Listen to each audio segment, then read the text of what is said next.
Alright, what's going on everyone? Today we're going to be doing a budget upgrade for the Charging Ahead starter deck. We will be using 0 rares, so if you want to upgrade these, first off you need to open your starter deck tab here. You cannot change these, but you can select it, and you can go down here and clone it, and this is going to add a copy to your decks, which you can now change at your will, and you'll still have the original one of course, so that's useful. So here's the problem with this deck. It's an all haste deck. A lot of the stuff has haste or can get haste, and the big payoff for that is Samut or Samut, Vizier of Noctimoon.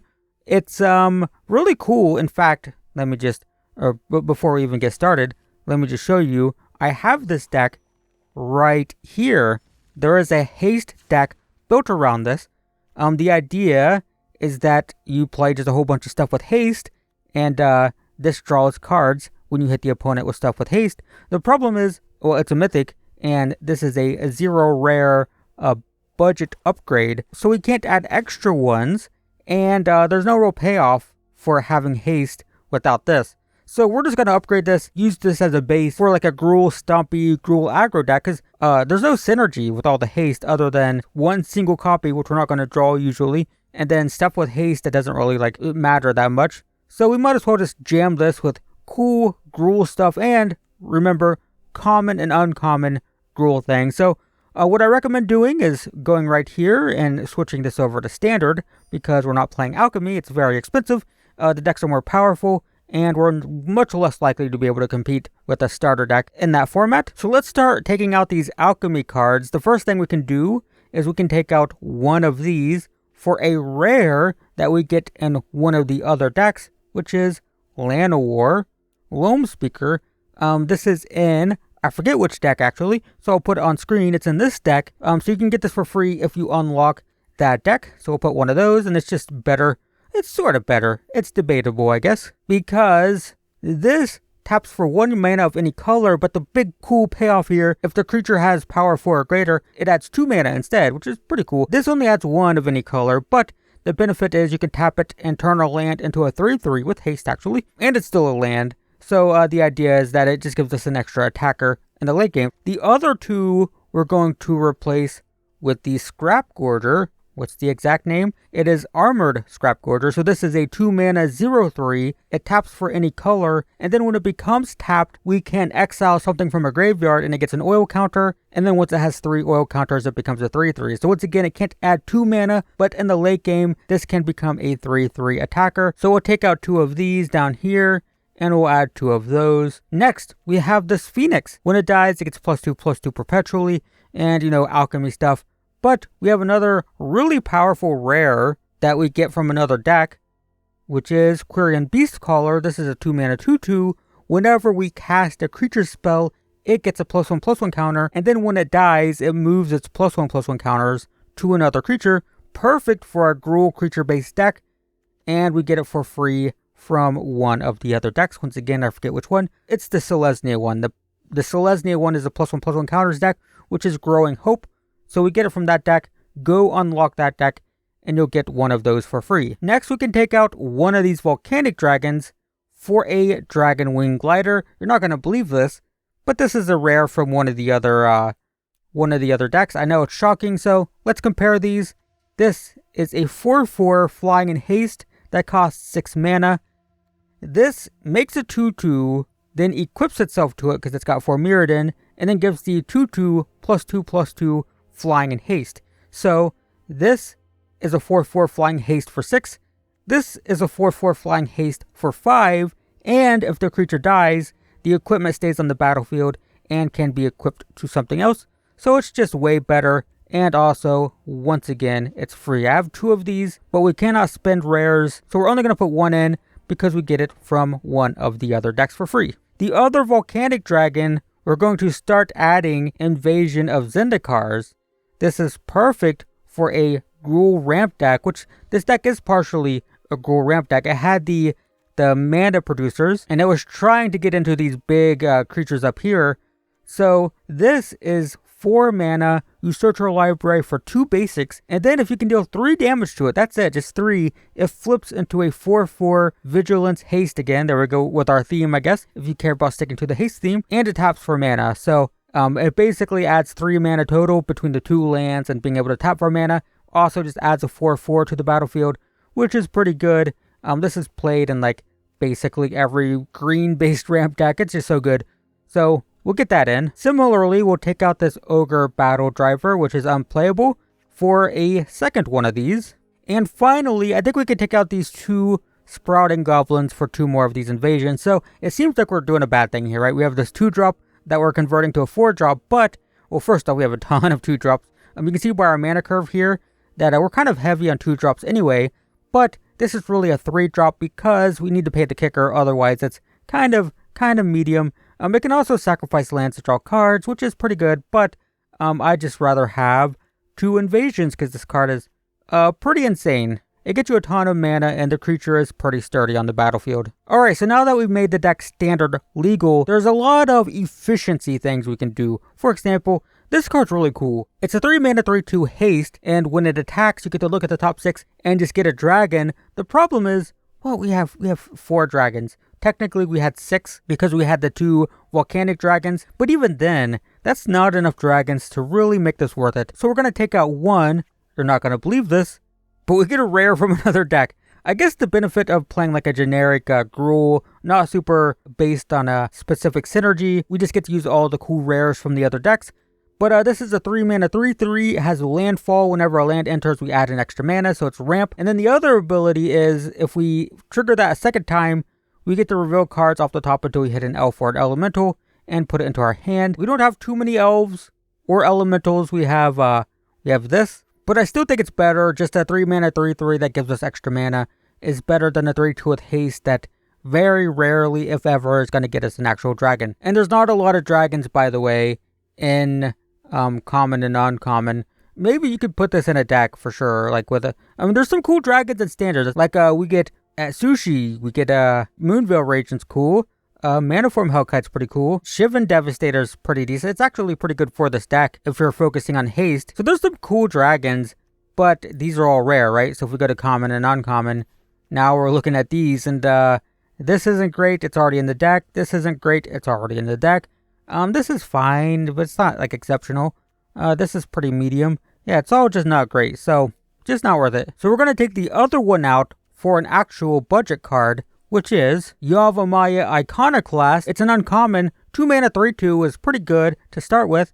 And if we pay 3 for it, it enters with haste and it gets +1/+1. So we either get a 3/2 for 2, and if we kick it, then it's a 4/3 with haste and trample. That then goes to a 3/2 afterwards anyway, so it's the same.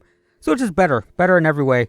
So we're going to add that. And I also think that we have too many spells. We have 3 Epic Confrontation, 3 Cosmic Hunger, and 2 Colossal Growth. It's a bit heavy on spells for a deck that's, trying to be a stompy deck. We do like to have fight spells, right? This is good. A pump spell, combat trick's fine. It's not great, but it's fine. But it's excessive. It's too many. So let's take out 3 Epic Confrontation for 3 more of these, which just improves that ratio a little bit. Having too many cards like this, you'll have games, it'll happen frequently, where it's like, oh, I have like 3 Cosmic Hungers, but I don't have a creature in play, right? And that happens a lot if you overload a deck like this with too many spells, similar to this. So yeah, let's just make that a little bit better. Next, we can take this card out, which is fine. It's a 1 mana 1/1 haste, whatever. If we pay 4 for it, it's a 4 mana 3/3 haste, which is, and it can't pump itself, but we have a really good card we can play as a 1-drop, and that is Evolving Adaptive. So this is a 1 mana 1/1, basically. It enters with a +1/+1 counter on it, or an oil counter, I guess, technically. And then whenever another creature enters that has greater power or toughness, it gets another oil counter, meaning it gets another +1/+1 counter, sort of.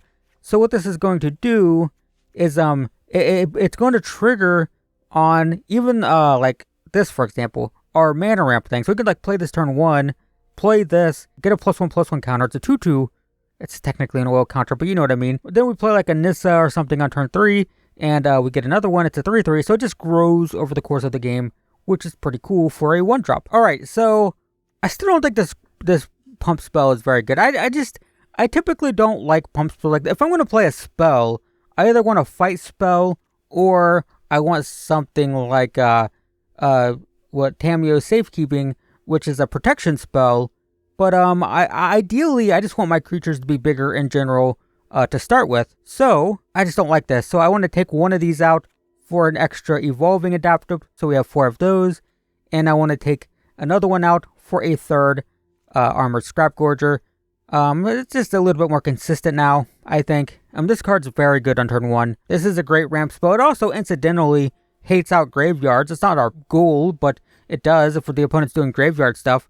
This can, like, exile an Atraxa, for example, which is just nice to have. I do have one more upgrade. There's still multiple things that I'm not super happy with, but I'm really not happy with this Dragon Whelp, which is a 4 mana 2/3 flying. Not good. It does pump itself, but if you pump it up too many times, it actually just dies. So we have a pretty cool card we can add in this deck that shockingly works, and that is Cinder/Ravager. So it's a 6 mana 5/5, but it costs 1 less for each permanent we control with an oil counter. Now, that's weird.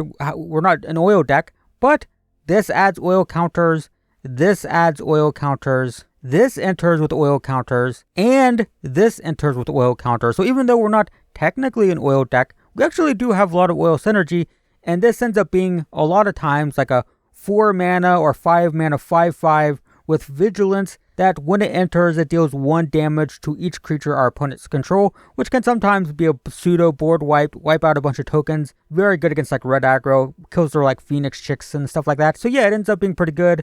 And I like it a lot more than Dragon Whelp. So we'll take out 2 of these, and we'll add 2 of these. It's going up here, but a lot of times we're going to be casting it for something like this. So yeah, it's pretty good. One final thing you can do is add Racer's Rings. So we have Wooded Ridgeline, right? It enters tapped, adds green and red. This enters tapped, adds green and red, but can also be sacrificed to draw a card. So just much better in the late game. This has better art, in my opinion, but this has more utility. So we'll take these out, add these. It's just a better land for us. So that's a rough idea of what you can do with this. There's still a lot that you can do, but this should be, at the very least, much more consistent. It does its thing much more consistently, and there is a ton of different directions you can take this. So first off, I showed you at the beginning that haste deck. You could craft 4 more of these and just go all in on haste stuff. You could also go focus more on counters and add this. This is a 4 mana 3/3 haste again if you care about that. When it attacks, you put a +1/+1 counter on something, and then it deals X damage, where X is the number of modified creatures. So not only does this modify stuff, but this gets modified with oil counters. This gets modified with oil counters. This gets +1/+1 counters. This has oil counters. This has oil counters. This modifies things. This adds counters to things. So yeah, it actually works pretty well. If you want to go with more ramp, because we are in this weird place where we're kind of an aggro deck with evolving adaptive and Yavimaya Iconoclast, but then we have ramp as well. So if you wanted to, you could cut this out, cut the Iconoclast out, and focus more on what you're ramping into. You could cut a lot of this less optimal stuff like a Furnace Strider, Ravenous Sailback, Shivan Branch Burner. All of these are pretty medium. We have pretty weak top end for a deck that's we're playing this, we're getting lands, and then we're not ramping into super good stuff. That's because all the good stuff is rare. But Titan of Industry and stuff is what we want. I'll just do this. This is easier. So you have Atali would be a great thing to ramp into. Defiler of Vigor is pretty good to ramp into. Titan of Industry is really good to, where is it? There it is. Titan of Industry. Very good to ramp into. So you could focus less on this low end stuff, and you could replace this top end stuff. You could take out 4 here, 2, 2, and 2, and you could add 4 Titan of Industries. You could add Defiler as a better top end thing compared to Furnace Strider, for example. Could add a couple of Talis, and you'd probably want Topiary Stomper on a deck like that, right?